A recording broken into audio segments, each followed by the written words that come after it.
President, we have an equally important part of the agenda today. We'd like to recognize our minority floor leader, for Senator Alan Peter Cayetano, to deliver the contra sona or his observations from the State of the Nation address yesterday. May we recognize our distinguished minority floor leader. Yes. We recognize the gentleman from Taguig City, our good minority leader, Senator Alan Cayetano. Thank you, Mr. Senate President, Majority Leader, dear colleagues. And before we start, may I congratulate also the Senate President for his speech yesterday.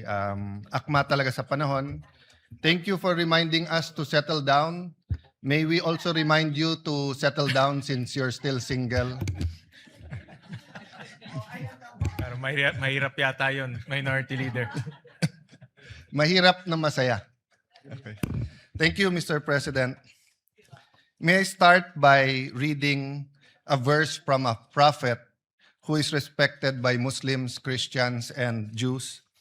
Jeremiah said in Jeremiah 29:11, "For I know the plans I have for you, declares the Lord, plans to prosper you and not to harm you, plans to give you hope and a future." God talks about plans. Wala pong sino man sa atin ang magsasabi ng plans o plano na walang vision. Vision is contingent on actions. So siguro po sa privilege ng oposisyon at ng minority na magbigay ng kontrasona, napakalaga po na meron tayong isang bagay na pagkakasunduan bilang mga Pilipino, which is a common vision. But in Jeremiah 29:11, when God says He will give us hope and a future, the plans comes from Him. But if we choose our own plans, or if we choose the plans of the devil, the reverse will happen. We will not have hope, we will not have a future, and instead of prosperity, we will have harm. Many times in the 1980s, I asked my dad about politics, about government, governance. Minsan tinatanong ko, bakit marami kang kaibigan sa oposisyon? Bakit marami kang kaibigan sa media? Bakit ganyan ang debate sa batasan pambansa? Ano ang issue ng Marcoses at ng Aquinos? Not knowing that two of them will be my colleagues today. Not knowing that we will have a President Aquino and President Marcos much later. But there was always a common thread in the answer of my father when I would ask him questions. He would say, para sa inyo to, para sa mga kabataan to, kayo pag-asa, para sa next generation ito. It is in that spirit that when I read the Bible and see the Father's heart, the relationship of a father and a son should be the relationship of leaders of a country, leaders of a province, leaders of a city, leaders of a barangay with his constituents. So payagan niyo ako, Mr. President, na ipagpatuloy itong conversation na to na tawagin nating kontrasona sa pamamagitan ng pagtatanong ng isang anak sa isang ama at pagsasagot ng isang ama sa kanyang anak. So syempre po ang unang tanong ng bata o ng anak, Tay, Tatay, Dad, ano po ba ang state of the nation? Siyempre po, sasagutin natin siya, Anak, ang state of the nation ay isang paglalahad ng estado o kalagayan ng ating bansa. Kamusta ang ating komunidad? Kamusta ang ating gobyerno? Ang ating ekonomiya? Maganda ba takbo ng buhay? Hirap ba ang ating mga kababayan? Tay, bakit po kailangan ng state of the nation? Sagot po ni tatay, para may starting point tayo na pag-usapan natin nasaan ba tayo ngayon? Saan ba tayo papunta? Paano tayo pupunta doon?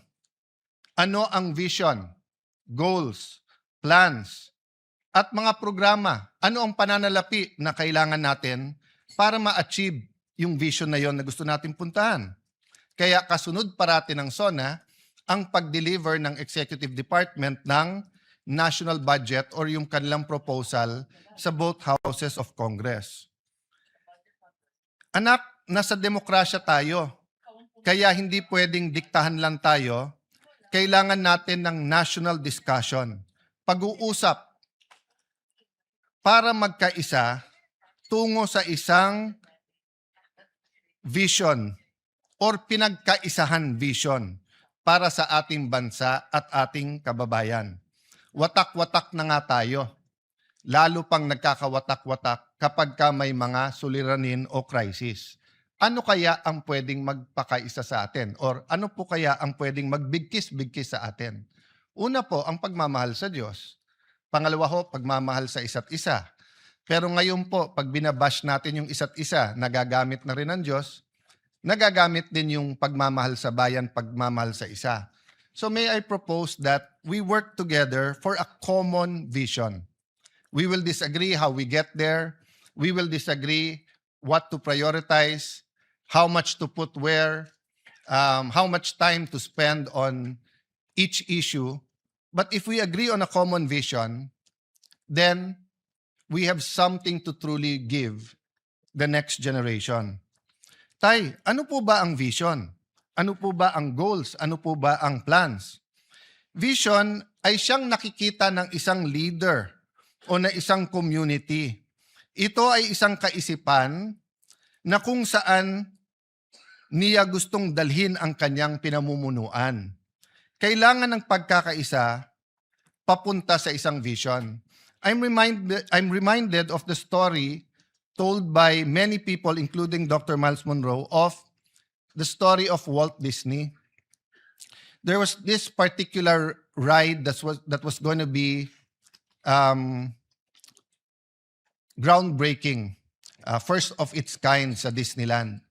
He put a bench, he continued to just look at that area, then started drawing, then called his engineers at sinabi niya sa engineers, eto ang gagawin natin bagong ride. Magiging bagong section ito ng Disneyland. He died before it was completed. When it was completed, the MC called the wife and said, before he passed the mic sa asawa, sabi niya, nakakalungkot because hindi makikita ni Mr. Walt Disney yung project niya. So pagkuha po ng mikropono ng asawa, sabi niya sa MC, ikaw ang nagkakamali. Kasi ayan yung upuan, no? Araw-araw nakikita ng asawa ko yung project kasi may vision siya. Tayo, ngayon lang natin nakita yan. So, isn't it time that we provide a better vision, a more comprehensive vision, that we articulate what we really want instead of political slogans, no? Importante yung political slogans, a safe and comfortable life, a better Philippines, para sa may hirap. Importante po yung mga yon. Ngunit napaka-importante po na may shared vision tayo. Tay, ano po naman yung mga plano? Ang plano ang sasagot sa mga tanong na paano natin ma-achieve yung vision? Paano tayo makakapunta sa gusto natin paroonan? Ang plano ay dapat may mga goals. At ang goals ay dapat nababase sa kakayahan at potensyal. Huwag tayo gagawa ng goals na hindi naman kayang i-achieve dahil pambobola lang yon. Pero wag na din nating maliitin ang ating mga sarili. Wag nating sasabihin okay na yung grade na 75 kung kaya natin ng 80. Wag natin sabihin okay na yung 80 kung kaya natin ng 85. Potential is very important. Para malaman natin ang potential, may proseso ng analysis at comparison. Kailangan natin maikumpara sa tamang paraan ang ating bansa na ikumpara sa mga mauunlad na bansa at sa mga bansa na ka-level natin. Tulad ng Singapore, Thailand, Vietnam, Malaysia, at mga bansa na mas maunlad sa ating katulad ng Japan. Of course, ngayon sasabihin natin Korea, but once upon a time, baliktad yung storya. Balikan po natin yan. Tay, magbigay ka naman ng halimbawa. Anak, tignan nyo yung GDP per capita natin. in current dollars. Ng 1970, ang Thailand ay 197.1, ang Vietnam dahil gera doon 67, ang Philippines ay 200.9. Ng 1980, ang Thailand ay 708, ang Pilipinas ay 767. Never mind Vietnam, they were still at war, it was 46. 1990, 1,559.1 ang Thailand, 803 na lang ang Pilipinas, dumoble na. Mula sa pantay lang ng 1970, in 20 years, doble na. In the year 2000, tumaas din tayo from 800 to 1,050.8, pero tumaas din ang Thailand ng 2006. 2010, 4,973, tayo 2,162. Hindi ko na isa-isahin yung mga bansa, pero tignan nyo po. Sa ngayon, Thailand, 8,056. Pang 87 sa mundo. Pilipinas, 4,170, pang 119 sa mundo. Vietnam, 5,066, pang 101, pang 111 sa bansa. Pero tignan nyo po, 1970, 67, 1980, 46, 1990, 98. Hanggang 1990, $100 lang ang per capita nila. 2,404. 2010, it was 1,600. Pero ngayon po, nasa 5,000 na. Malaysia, 13,000. Singapore, 98,000. South Korea, 36,000. Japan, 35,000. Tay, ano ba ang estado talaga ng ating bansa? What is the state of our nation? Ang estado, anak, ng ating bansa, ang ating bansa ngayon ay dumadaan sa kahirapan. Mahirap, anak, mahirap. Mahirap, ngunit malaki ang potensyal. Mahirap, ngunit may dahan-dahan na pagbabago. Mahirap, ngunit malaki ang potensyal. May mga pagbabago, ngunit puno ng pagsusubok. Puno ng pagsusubok at ng peligro. Hirap ang mga namamasadang tricycle at jeep, mga riders. Hirap sa taas ng presyo ng diesel at kuryente. Hirap ang ating mga magsasaka. Mga anak ng magsasaka, ayaw na po nila maging magsasaka o farmers. Hirap po ang mga estudyante, marami rin pong tumitigil sa pag-aaral. Hirap po ang ating mga OFWs kasi tumaas man ang presyo ng dolyar, labis din tumataas ang presyo ng bilihin at ng kuryente sa ating bansa. Tay, malaki din ba ang potensyal ng ating bansa? Malaki ba ang potensyal ng Pilipino at Pilipinas? Nako anak, siguro sa buong mundo baka Pilipinas ang pinakamaganda potensyal. Bakit po? Mayaman at maganda ang ating bansa. Pag-usapan natin pinakamataas na bundok. Pag-usapan natin ang pinaka-humble na plains. Pag-usapan po natin ang dagat, ang ilog. Pag-usapan natin ang kahit anong mineral, ginto, pilak, nickel. Pag-usapan natin langis, natural oil. Meron po tayo. Pag-usapan naman natin ang Pilipino. Sabi nung iba, natural resources natin ang number one blessing ng Panginoon sa atin. Hindi po. Ang Pilipino ang number one blessing sa Pilipinas. Napaka-adaptable ng Pilipino. Dalin mo sa Middle East, dalin mo sa Ukraine, sa Europe, Southeast Asia, Africa. Tinitingala. Gawin mong nani o yaya, nagiging pangalawang nanay. Gawin mong aid sa dentistry, mas gusto pa siya kaso dun sa kanyang dentist. Yung mga nurse natin, lalong hinahanap kaso sa mga doktor. Yan ay sa Japan man, yan ay sa London or sa Amerika. Napakalaki ng potensyal ng mga Pilipino at napakagaling natin sumunod sa batas basta't tayo'y nasa abroad. Tay, ano po yung peligro? Anak, ang number one na tinuturo parati sa amin ay ang edukasyon ay ang great equalizer.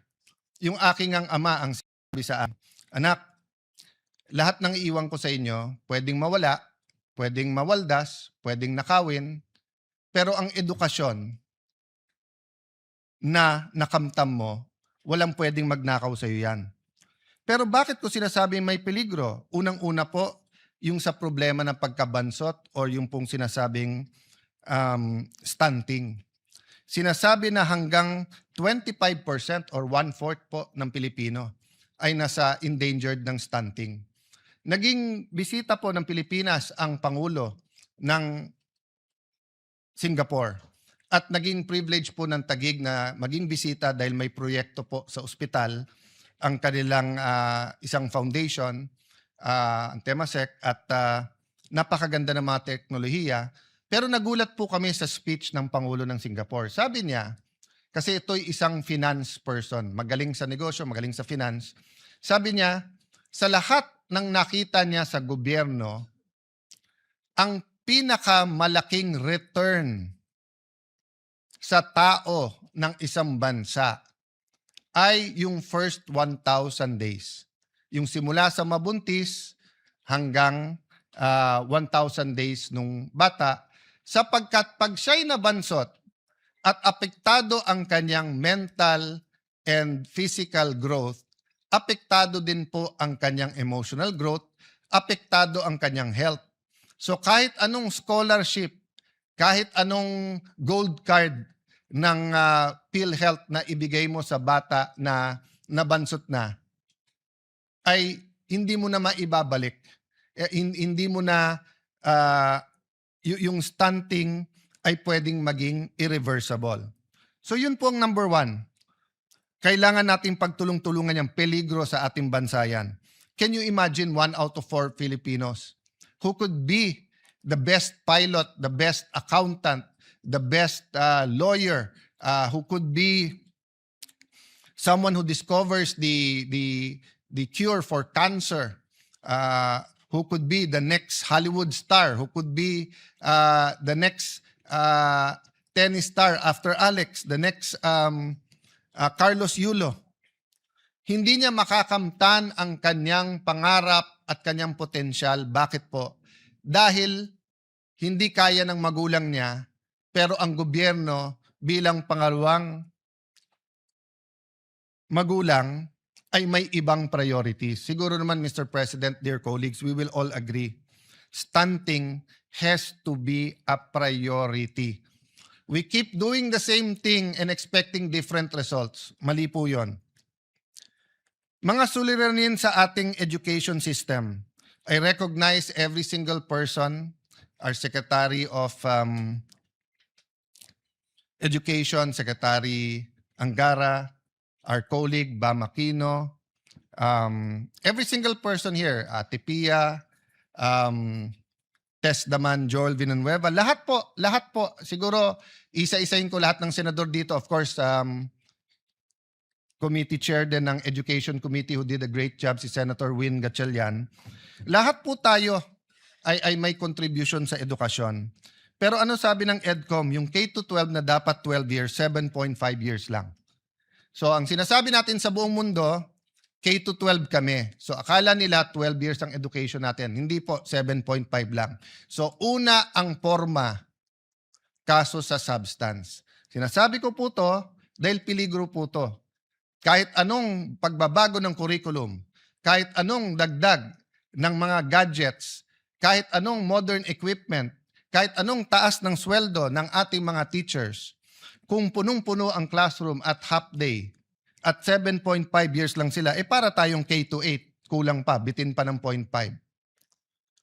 Total outstanding debt out of now is 12.79 trillion at the end of 2022.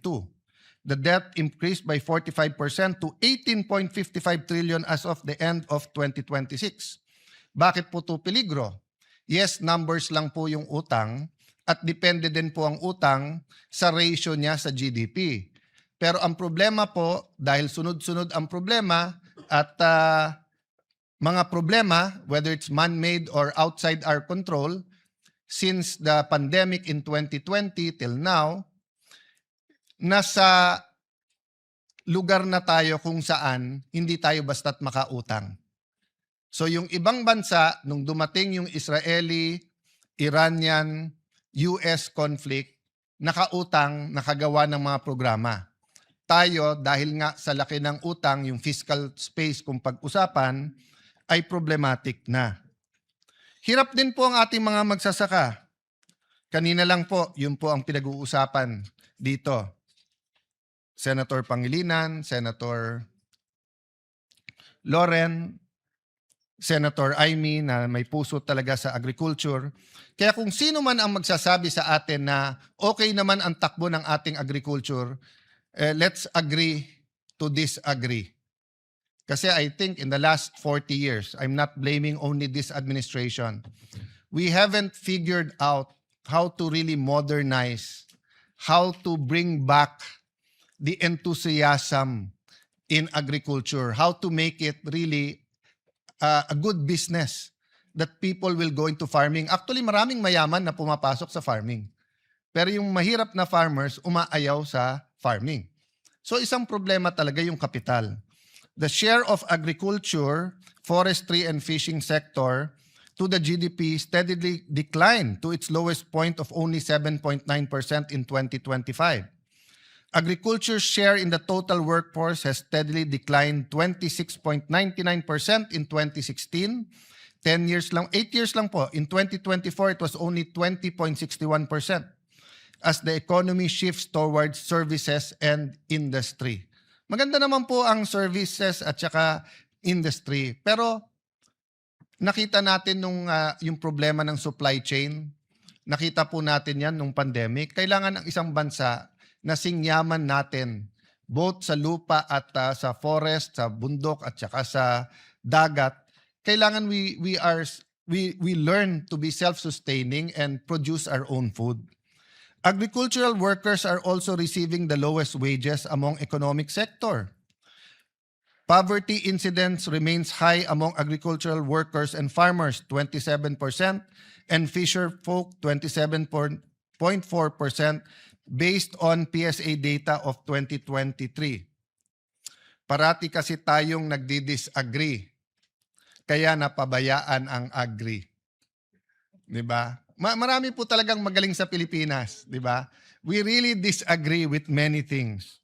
So, ang napabayaan yung agri. Mr. Senate President, do you agree? Mas mahirap ang maghanap ng trabaho, pero nahihirapan na po ngayon ang ating mga trabahador. Lahat po ng may trabaho, especially kung daily wage earners, hirap po talaga. Kasi we have a minimum wage, we do not have a living wage that the Constitution envisioned. The Constitution envisioned a living wage. What is a living wage? Sapat sa sa tirahan, whether yan ay rerentahan o huhulugan, sapat sa pagkain sa buong pamilya, 3 beses man lang sa isang araw at ang Pilipino ay mahilig magmerienda. Sapat sa anak na gustong mag-aral, sapat sa panggastos sa medical. So, a simple life, but a living wage. Malayo po tayo sa living wage. Sa Amerika po, maraming silang sinasabing mahirap. Pero doon po, maging driver, maging waiter, maging security guard, nakakabili po ng bahay, nakakapag-aral, nakakabili po ng kotse. Ang taxi driver po sa Singapore, tanungin mo, saan nagbabakasyon? Bihira niya sasabihin ang minsan Thailand, minsan Japan, pero karaniwan sasabihin sa inyo, London, Germany. Ang ating pong mga taxi driver, hindi makapagbakasyon kasi isang kahig, isang tuka. Pero kung nahihirapan po yung mga may trabaho, nahihirapan po ang mga walang trabaho. Yung naghahanap pero walang mahanap na trabaho. Simula po, at least po yung mga kasing edad ko, kasama po ang Senate President, kasama po Senator JV, Senator Migs, Senator Cheese, si Senator Padilla ata, sing edad ko rin.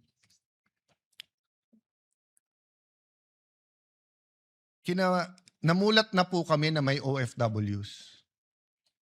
And may lugar po na mabibilib ka. For example po, ibang-iba ang akalain ko sa Saudi. Pero pagdating ko doon po, kahit draftman kahit hindi po siya architect or engineer, bossing-bossing doon. Talagang sanay sa mga lugar, etc. No? May mga peligro din, pero lalo po kung ikaw isang professional, ikaw isang architect, for example, doon, na pagtatapos yung anak at magka-ambisyon man sila na yung anak nila ay magtrabaho din doon, it is from strength to strength or from one level of socioeconomic status to a higher level. Hindi katulad po, for example, ng iba nating mga nani sa Hong Kong na ang kinikita ay katumbas po ng 18 to 25,000 pesos. Kung 5 yung anak, it barely pays the bill. So malamang po yung asawa OFW din. So malamang po yung anak kay tita or kay tito or kay lolo o kay lola tumitira at lumalaki. At ang problema, dahil nga sa poverty, hindi rin po nakakatapos yung iba, second generation sila na OFWs, pero hindi tumaas ang antas ng trabahong at ng kita na inaasam-asam nila. So ang tanong ko, Mr. President, going back to vision, can we not have a vision, whether it's 5 years, 10 years, 20 years, where a Philippine president can say, at this year, there will not be any more, let's say it's 2026. Wala bang pwedeng magsabing in 2041 or in 2050? Yung totoo hindi bola. O in 10 years, wala nang Pilipino na OFW na napilitan lang mag-OFW dahil walang trabahong maganda sa Pilipinas. So you will always have expats, you will always have OFWs who want to work somewhere. So if artists love Europe, let them go to Europe. If you want to specialize in a certain branch of medicine and want to study in the US or London, you're free. But yung sasabihin mong, hindi, chef ako. So may nakausap kami sa Singapore. I think ang sweldo doon is between 70 to 110,000. Semi-fast food pa yon. Sabi niya, sir, kalahati lang. Kung 110 ang sweldo ko dito, kitain ko lang 55,000 sa Manila, okay na ako. Pero kung hindi ka rin naman chef ng first class na restaurant o hotel, hindi ka naman kikita ng 55,000 dito. So napipilitan siya mag-abroad. At pag tinanong mo bakit, hindi para sa sarili niya. Hindi para magka-iPhone siya. Hindi para magka-kotse siya. Kung hindi para makapag-aral yung kanyang mga anak. Para may bahay ang kanyang mga anak. Negosyante, Mr. President. Usually, negosyante ang nagbibigay ng kulay, nagbibigay ng sigla, at pumapalakpak pag may sona. Pero yung sunod-sunod na problema, some we under our control, some hindi. What is not under our control? 2022, patapos yung pandemic, nangyari yung conflict ng Russia at Ukraine, may mga inflation na nangyari. Flood control, in a sense, it's under our control because it could have been stopped, pwedeng hindi, or how are we handling it? Iran, US, and Israel, it's not in our control, but how we reacted is up to us. Nauna pa yung Senate Yung sa ating protect at ang ating Senate President nagpatakbo nun, yung uplift, sumunod na lang yon. So we could have reacted faster and better. Having said that, nandyan na yan, how do we prepare ourselves to not only be active, proactive, but to really achieve what we can achieve through our potential. Hindi yung pwede na. So tay, tanong nung anak, sinong may kasalanan? Well, anak, madaling magturo. The easiest thing to do for the opposition is to point at the administration. The easiest thing to do for the administration is to point to the secretaries. Secretaries can point to Congress, which they sometimes do. We sometimes point to them because it's the implementation. The local government will point to us, and then to the national government and the local government, and the national government will point to the businessmen. So ang daling magturo. Pero siguro, anak, for the sake netong state of the nation at paano tayo magkakaroon ng common vision, sabihin na lang natin ganito. Parati naman merong kasalanan, pero ang pag-usapan natin, sino may responsibilidad? Kasi maaring hindi mo kasalanan, pero may responsibilidad ka pa rin. Di ba? So, those not involved in the flood control are still responsible na ayusin natin ang bansa at tanggalin ang corruption. Those not walang kasalanan dahil tumaas ang presyo ng diesel, dahil may problema tayo sa fertilizer, dahil byproduct siya ng natural gas. Di natin kasalanan yon. Pero may responsibilidad tayo sa mga jeepney drivers, taxi drivers.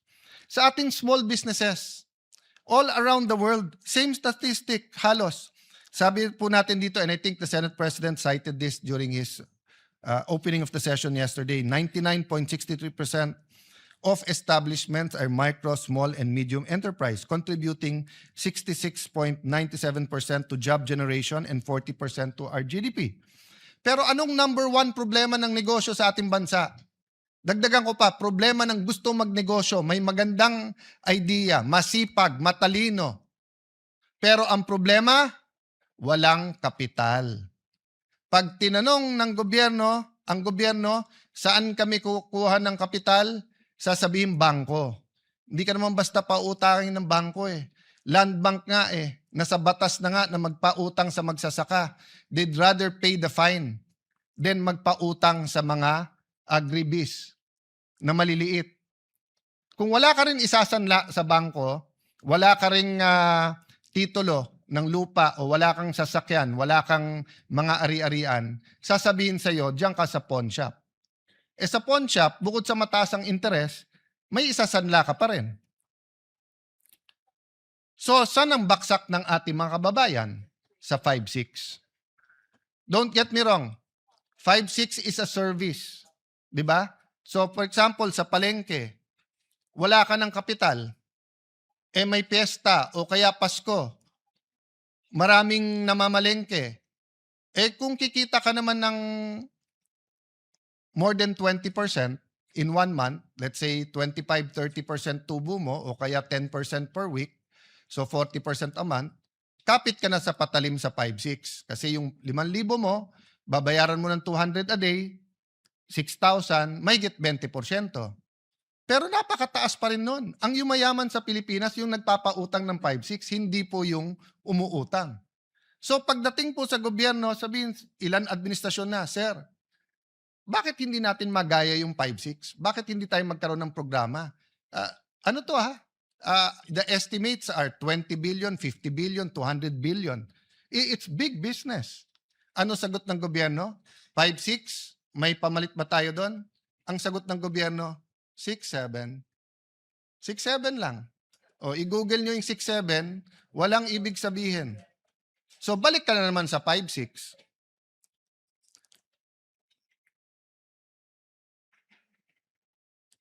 Children in conflict with the law.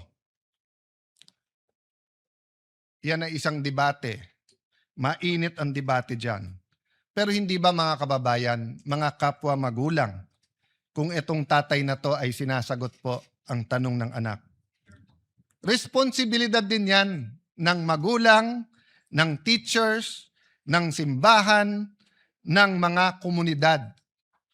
Sabi nga po, di ba ni Hillary Clinton, it takes a village to raise a child.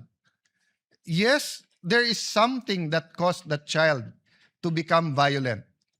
Whether siya may mental disease or problem, whether siya na-depressed, whether siya ginamit ng mga kriminal, the point is, Mr. President, there is a blame, but there's also a responsibility.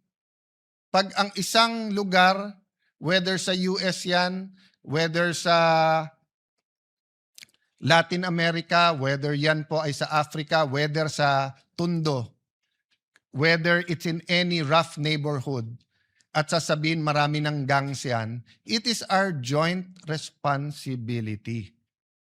In the end, there is a specific blame, and there is a general responsibility. Habang usapan natin yan, mahabang usapan yan, Mr. President. But eventually, we do have to discuss it sincerely and very deeply. Tay, bakit mahirap ang ating estado? Ano ba ang pumipigil sa ating bansa? Well, may mga bagay nga na wala sa ating control, yung mga external. May mga bagay na nasa ating control. Pero may mga bagay din na ina-address natin directly pero ang problema kultura. For example, we have to address corruption. But we have to address the culture of corruption. Sasabihin natin, wag magnakaw sa flood control, pero ina-address ba natin ang pandaraya pag nangongopya sa exam? Ina-address ba natin yung simpleng pagsisinungaling sa araw-araw? Ina-address ba natin na sa bawat kailangan ng Pilipino, lisensya, business permit, real property tax, customs, ay may lagayan? So, the culture of corruption continues to lay hold. And as a Christian, I believe there's a spiritual aspect to that battle. There are spirits that control, di ba, that are principalities and authorities. Kaya sabi sa Bible, you have to bind, then you have to occupy. Hindi sapat na mawala yung iba't ibang scam. Kaya nga palaki ng palaki ang scam sa ating bansa. Policies ay nagpapahirap din sa atin. Nabanggit ko na kanina yung K-12. Mukhang tama si Senator Jinggoy Estrada. Tanggalin na natin ang 1 o 2 taon sa senior high kasi K-10 na 10 taon na nag-aaral ang bata na mas kumpleto ang gamit niya ay mas mabuti kaso sa K-12 pero 7.5 years lang ang pinapasok ng ating bata. Another example, ang bata ngayon karaniwan sa highly urbanized ay half day. Sabi niya, Tay, ang ganda naman ng tinuturo ng aming mga teachers. Magagaling naman ang aming mga teachers. Yung nasa mga religious schools, parochial school, Christian schools, yung mga nasa madrasa, Brother Robin, no? Sabi, maganda naman tinuturo sa amin eh. Maka-Diyos. Anong problema? Hindi po kung ano tinuturo nila, kung anong nakikita nila. Children learn by what they see, what they experience, not by what they are taught. So, Mr. President, that's a lesson. Mr. President, that's a lesson to us. It is a lesson to us, Mr. President, that in everything we do, the children are watching. And they learn from that. So whether it's the internet, television, whether it's news, whether it's cartoons, whether it's video games, all of this influence them. So what's the solution? Maging klaro kung ano tama at kung anong mali. Di ba? Kahit mapanood nila, pero nakita nila, eto, naparusahan dahil mali, matututunan nila mali. Pero Mr. President, pag nakita nila yung mali, nagiging tama sa matatanda, I remember in the 1980s, yung kasama ko parate, he was in the Marines and they were asked during martial law to lecture about not having colonial mentality. Ano po ang ginawa nila? Nagtuturo na ang local is as good as imported. And then kumuha ng sigarilyo, at that time, dito pa pinapasok yung sigarilyo, kinuha Blue Seal. So, yung mga tinuturuan, hindi matuto. Mr. President, pumunta ka ng Hong Kong, Singapore. Sabi ni Senator Pia, pati sa Thailand. Napaka-liberal na nga sa Thailand dahil ang cannabis ay pwede, pero ang vape hindi. I think kay Senator Win Gatchalian, ang ating Senate President, without an S, sorry. Ang halimbawa, ang nagsabi na may nagpakita ng statistics, I think that was 3 years ago, na despite being heavily regulated, hindi na re-regulate. Halimbawa, sa Baguio City, inulat mismo ng City Health Office na may 350 menor de edad ang nahuli dahil sa pagve-vape sa loob ng 1 taon. Ayon din sa isang survey, 1 sa bawat 7 kabataan Pilipino na edad 13 hanggang 15 ay kasalukuyang gumagamit ng vape. Nakita din na malaki ang tinaas ng paggamit ng vape ng mga kabataan nitong mga nakaraang panahon at mas marami ring kabataan dati namang hindi naninigarilyo ang nagsisimulang gumamit ng vape. Tay, ano naman yung issue sa PhilHealth? Ay nako, pabayaan na natin si Risa Hontiveros, si Senator Bongo, si Senator Pia Cayetano, si Aimee, at lahat ng iba, si Senator JB, na napakahaba na ang diskusyon doon. Pero ito lang ang sasabihin ko sa iyo, anak. 20 years ago, more or less, or more pa, maybe more than 20 years ago, nagkaroon ng programa ang Thailand. Magbayad ka ng 100 baht, libre na lahat sa ospital. Ngayon, 30 na lang. 30 baht, libre lahat. Ba't hindi po natin magawa yon? Ganun lang kasimple. Medyo humaba na yung speech ko, anak, kaya hindi ko nababasahin yung statistics ng health. Tay, pinapanood ko ang Pangulo kahapon, bakit unang-una niyang binanggit ang flood control? Ganyan ba ka-importante yung issue na yan? Bakit una niyang binanggit? Anak, biggest issue of the year yan eh. At pinakamalaking skandalo sa corruption in our history. Anak, importante ma-resolve yan. Anak, importante malaman ng taong bayan yung tunay na nangyayari, anong ginagawa, anong pwedeng gawin, anong reforma ang pwede. Anak, dapat kasi bumalik ang tiwala sa leaders at sistema. Pag yan ay hindi binanggit at hindi inayos, lahat ay suspect.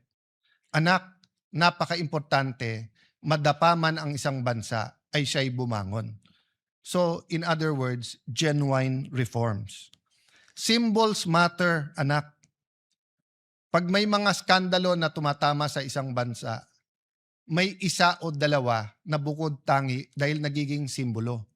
Either simbolo kung paano ni-resolve ng isang bansa at paano niya nilampasan ang corruption, or simbolo kung paano nanatiling nakadapa ang bansa at hindi makatayo. So sana anak, we will find the strength and wisdom to conclude the investigations, to hold people accountable, but also to put the genuine reforms. Isang simpleng example lang, isang simpleng suggestion na binigay ko sa DPWH na 2 beses tinanggap ng secretary pero mukhang hindi ginawa. Ordinaryong cellphone, kunan lahat ng projects para makita kung may ghost o wala. So 1 year later, the problem is hindi pa kumpleto yung data. Pero wag ka mawalang ng pag-asa, anak. Walang bansa sa mundo nang hindi dumaan sa corruption. At walang bansa na umunlad na hindi niya kahit papano na-address ang corruption. Tay, bakit ba pinilit mo na dito tayo sa syudad tumira? Kasi anak, dati at least sa probinsya may makakain ka. Ngayon, dito sa mga syudad, lalo sa Metro Manila, libre ang uniforme pag nag-aral, may scholarship pagka college, pagka single parent, kapag ka PWD, pag senior, may regalo, may cash gift, meron pang minsan mga giveaway. Dito anak, may internet. Mr. President, in 1980, 1/3 lang ng Pilipino ang nakatira sa urban. 2/3 ay sa rural. And we know around the world, mas maganda ang ugali ng mga nakatira sa rural. Mas may sense of community, sense of camaraderie. Mas may malasakit sa isa't isa. Pero napilitan ang mga kababayan natin sa rural. Bakit po? Go to certain parts of France, of UK, even the US, Canada. Rural, pero may kuryente, may tubig, may ospital, may eskwelahan, may internet.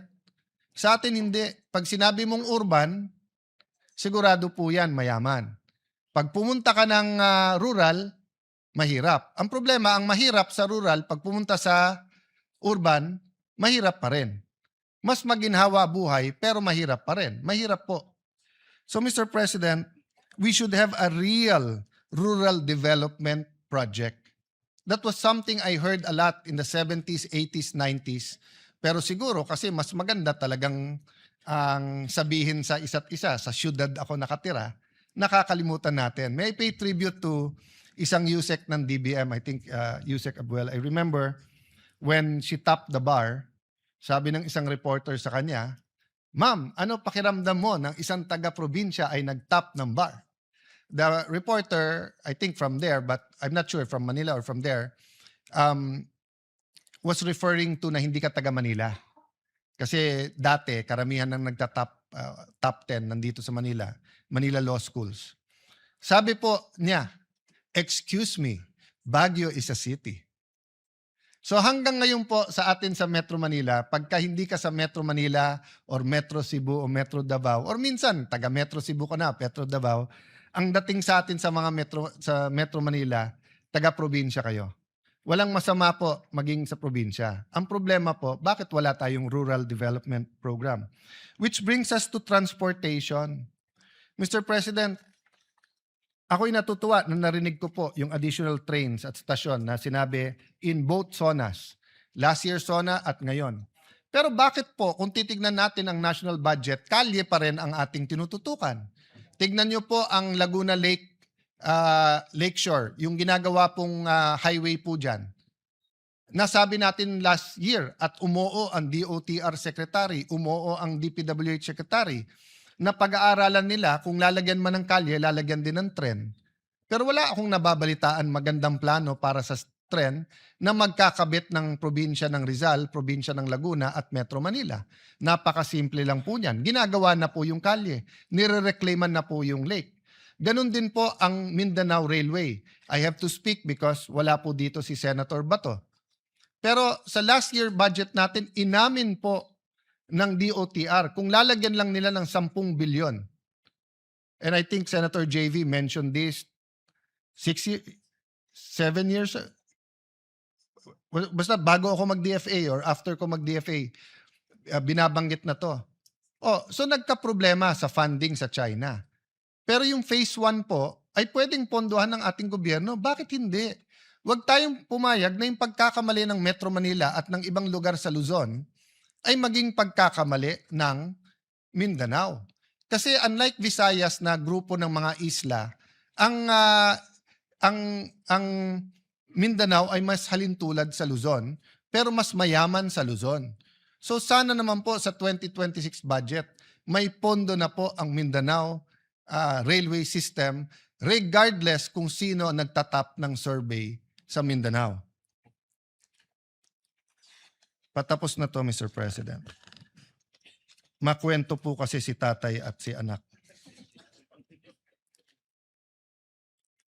Anak, malaki talaga ang potential ng Pilipino. Maabilidad kasi ang Pilipino. Tay, ano ba mangyayari pag na-realize natin ang potential?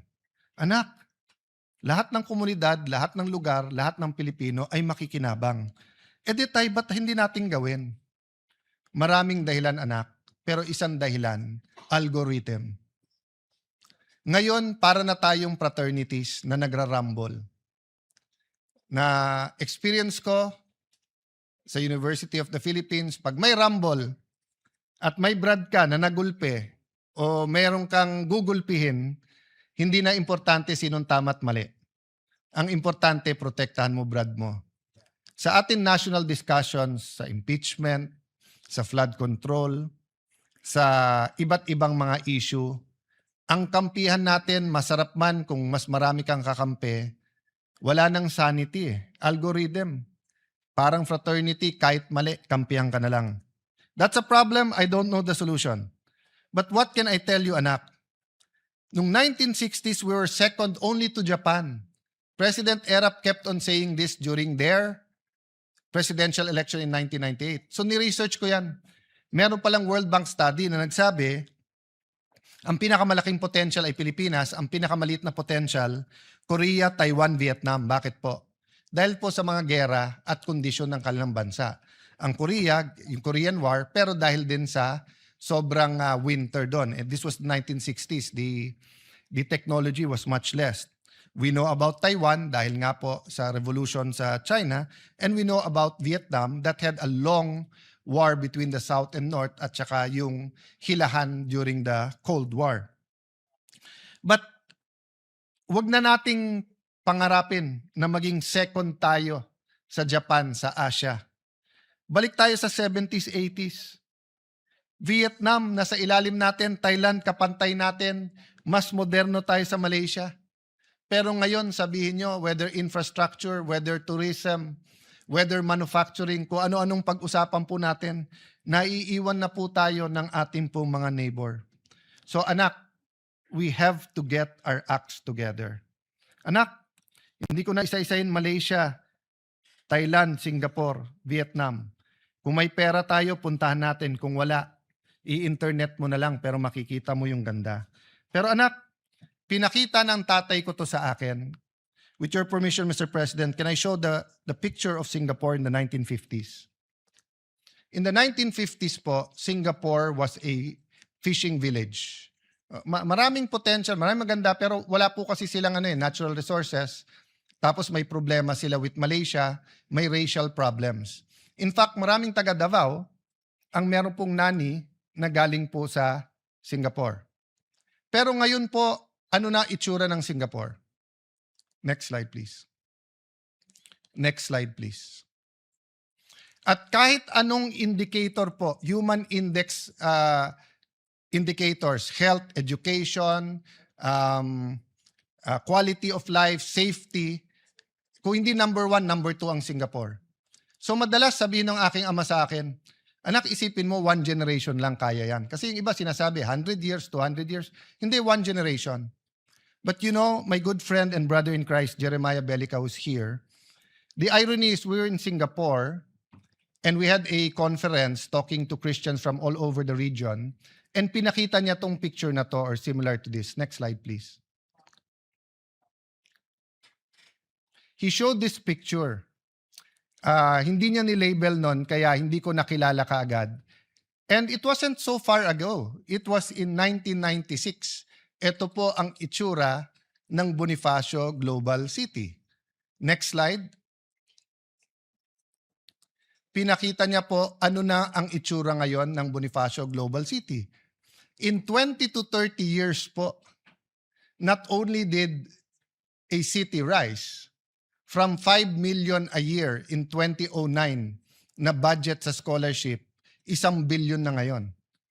From a few hundreds to a few thousand, more than 50,000 scholars, between 15,000 to 80,000 pesos. From Fort Bonifacio, catering to mostly Metro Manilan, richer cities, yung nagtatrabaho dyan, in the last 10 years, napakaraming engineers, abogado, chef, na nag-graduate, mga professionals, dahil nga nag-rise up in less than 30 years. Next slide, please. President Pinoy saw the potential. So this is just a comparison. Next slide. Ilan administrasyon ang sinubukan ibenta yung part ng FTI? 2012 po to. Ano na itsura ngayon ng Arca South? I was there last Sunday sa Landers. Dinala ko yung anak ni ate at mga pamangking ko. Next slide, please. It's turning out to be, quite a beautiful development. At yung traditional barangays ng Senate, ang Signal Village, Marlica Village, ang Upper Bikutan, Western Bikutan, napakaraming residente ang naglalakad na dyan. So Mr. President, kaya po natin. I don't have time now and I don't have the pictures of how Cebu City, Mandaue, Davao City, Iloilo, Bacolod, your city, Mr. President, Valenzuela, Mandaluyong, Cagayan de Oro. I was thinking if I'm going to mention the city of Senator Jinggoy and Senator JV, but I will mention San Juan. No? But my point is, Mr. President, may pag-asa eh. Di mo kailangan maghintay na matagal. So nung bata ako, gusto ko na sabihin sa matatandang politiko, panay sabi nyo, para sa amin eh. Pero kayo lang yung mayaman eh. Di naman nagbabago. Kaya wag tayong magalit sa mga bata ngayon if they're demanding that when we said this is for you, they want to see faster results. At kaya, Mr. President. So in that sense, let me close, Mr. President, by saying, let's take a second look in having a new local government code, giving more decentralization. Actually, I will push the envelope dahil nakatingin sa akin si Robin Padilla, na may kakampi siyang mabigat. Kakampi po niya si Dr. Jose Rizal, na nagsabing federalismo ang dapat sa Pilipinas. So, Mr. President, there are system changes that can help our country. But it won't happen kung may problema tayo sa demokrasya. Sabi ng Pangulo, I am president not only of my family, and it is worth yung palakpak na binigay sa kanya. But can we add, the president is also not only the president of the administration, he is also president of the opposition. And respectfully, I believe that Senator Bato is fleeing unjustly because he cannot get justice. I believe Senator Jinggoy and Senator Marcoleta are political prisoners, and that if it wasn't weaponized, they will be able to at least go out on bail. So, Mr. President, these are things that we should talk about as a Senate. Beyond politics, beyond emotions. Sabihin nyo na mali ako, but should they be allowed to attend the impeachment? Sabihin nyo na mali ako, and they're not political prisoners, but are they getting the justice? Pantay-pantay ba ang hustisya o selective justice po tayo ngayon? Mr. President, I don't know if there's a slide, but if there is, please put it on. So ang huling tanong nung anak, Tay, ang daling sabihin common vision. Pero ano yung common vision na yan? Actually, nasa preamble ng ating Constitution. And allow me to read it. We, the sovereign Filipino people, imploring the aid of Almighty God, in order to build a just and humane society and establish a government that shall embody our ideals and aspiration, promote the common good, conserve and develop our patrimony, and secure to ourselves and our posterity the blessing of independence and democracy, under the rule of law and a regime of truth, justice, freedom, love, equality, and peace, do hereby ordain this Constitution. Anak, ito ang batas ng ating bansa. Pero may mas mataas na batas dito, ang batas ng Diyos. Anak, ang isang bansa na hindi niya kilala ang kanyang sarili, yung walang identity, walang mangyayari. So Mr. President, let me put that forward. Whether as individuals, as a community, as a country, let me quote Dr. Miles Monroe, identity is important. Who am I? Second, what am I meant to do? A question of purpose. What is the purpose of the Philippine nation? And third, destiny. What am I meant to do? If we understand the preamble of the Constitution, we understand the law of God, we understand our destiny, purpose, and identity, we will be on our way. So let me close by telling our mga anak, manampalataya po tayo, anak. Let us believe, but let us act. Faith without action is dead. Sabi sa Jeremiah 29:11, for I know the plans I have for you, declares the Lord, plans to prosper you and not to harm you, plans to give you hope in a future. But it is followed by Jeremiah 29:12 and 13.